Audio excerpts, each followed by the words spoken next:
After going through the basics of photography in last week's lesson, today we're going to study movement. And movement in photography can be composed by three parts: recorded movement, compositional movement, and kinetic movement.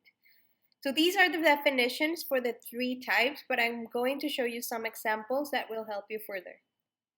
Compositional movement is when you are using, and sometimes using the rule of thirds is very important here, you are using objects and lines to direct the eye.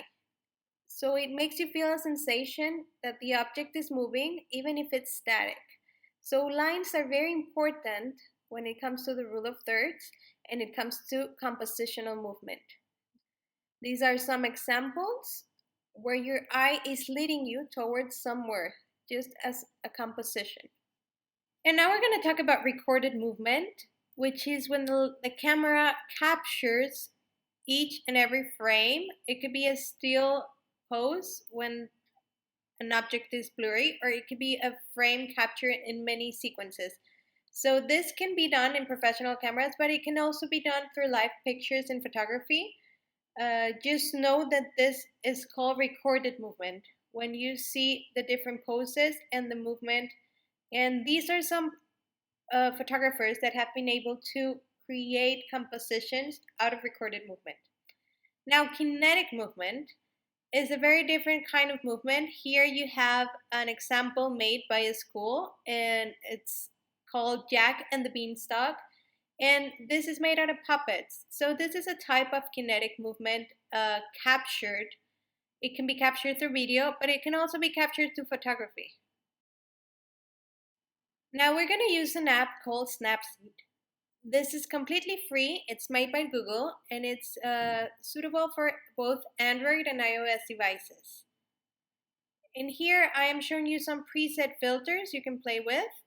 Moving on and focusing on the editing tools that Snapseed offers you, you can go into the section that is called Tools. So this is in the middle, right next to Looks and Export, and then you will go into Tune Image. You can increase and decrease the brightness of the picture by scrolling the upper part with your finger.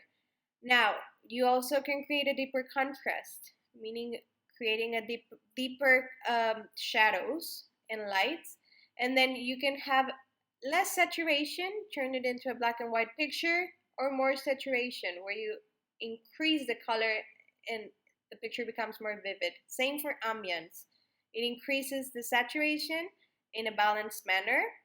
And the highlights are good to regulate the exposure. So this is important. Whenever you play with highlights, you can regulate the exposure of your picture. So if you look at the sky, you can also increase the shadows and decrease the shadows. So highlights and shadows are two settings you really want to explore because it will help you with the exposure. Now, warmth will give you a different temperature from bluish tones. So cool tones will go into the other section, and then the warmth is when you want to increase the warm colors. Now, another thing you can use in Snapseed is playing with curves. So if you see in the bottom, you have a little circle that will give you the tones, and you can divide each color into channels. So this is very advanced. You can do this in Photoshop, but Snapseed gives you the option of doing it really fast through your phone. And you can just use a grid and increase and decrease each color depending on the effect you want to create in your picture. You can also play with the luminosity. So let's say you want to create a deeper effect of shadow in some areas of the picture. You can just play around with the grid and click on the check mark when you're sure you want to keep that effect. Now there's this option called HDR, which will give you a high definition in your picture. Be careful when you use it for people. Make sure you click the people, and then the filter strength can be regulated on the top. Now we will use the rotate tool, just as last week's explanation of how to align your art or your picture. And the perspective here will give you different different options. So you have the tilt option, meaning when you took a picture a little bit sideways, you can also always tilt it. And you also have the free perspective, but be very careful using the free perspective because we want to keep it proportionate, and this is very well used when you're editing something that has a sign or text. The next setting will be expand. So if we use the expand tool, in the bottom part there is an option to select. In this case I'm going to choose white. You can choose white, black, or smart. Smart will try to duplicate your background, but it's very hard to regulate when it's not a solid color in your picture. And then we will export. So you can modify your picture or you can create a copy. Depends if you want to save the original version of your picture. I would recommend for you to export it as a copy. Now I'm going to open my pictures and I'm going to create a composition applying texture. This can also be done through Snapseed.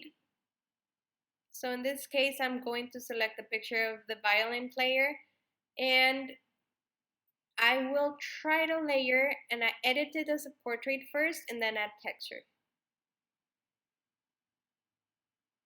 So once I open it, I will go into looks, apply the portrait look,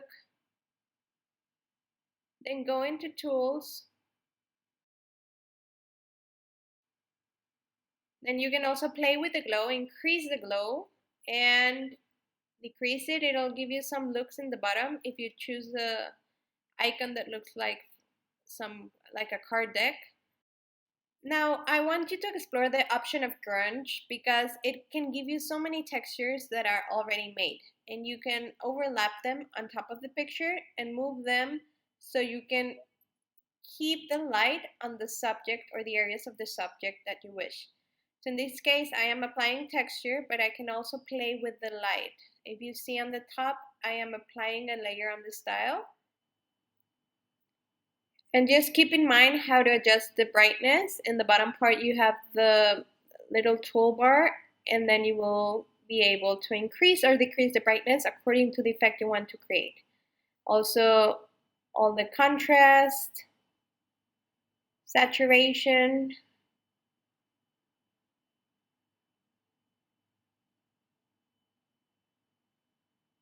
and the texture, how crisp you want it or how subtle you want it. It's up to you. Now I'm going to show you how to overlap through layers in different pictures. So you will select the picture, you will open it, go into the toolbar, and go into the double exposure section. After you're in double exposure, you will select the picture, adding it in the bottom part in the corner on the left, where it says it has the picture icon and the plus sign. And then you will overlap and it'll give you the option of playing with different light contrast and how much opacity or transparency you want your second picture to have in order to create the composition you want. This double exposure feature will allow you to create a recorded movement composition in case you don't have a professional camera. So I'm showing you this option because you can overlap in double exposure many different poses and record the movement. There are many other settings you can play with when it comes to Snapseed just to create artistic effects and deeper contrast or deeper saturation. And you can also add grainy film. It'll make it more dramatic.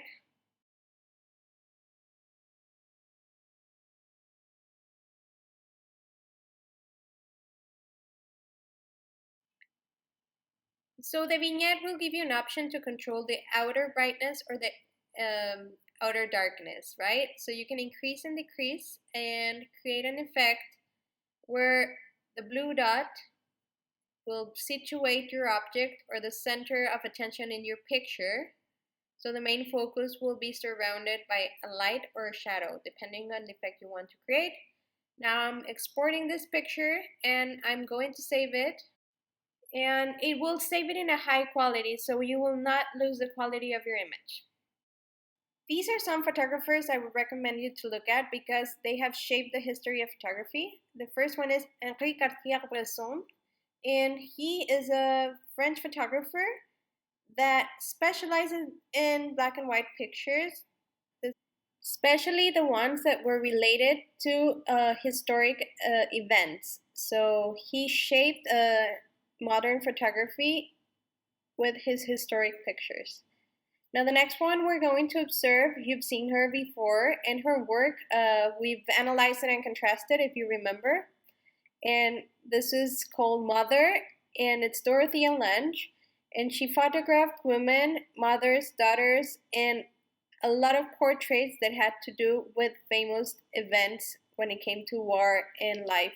The next one is Stephen Mcrae, and he has been very famous because of his National Geographic cover, which is one of the most famous pictures in the world.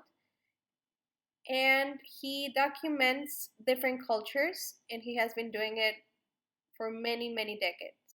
Following photographer has been very influential when it comes to magazines such as Vogue, because her unique way of capturing light is often compared to the Renaissance period. So if you see here, her light and her effects are very subtle.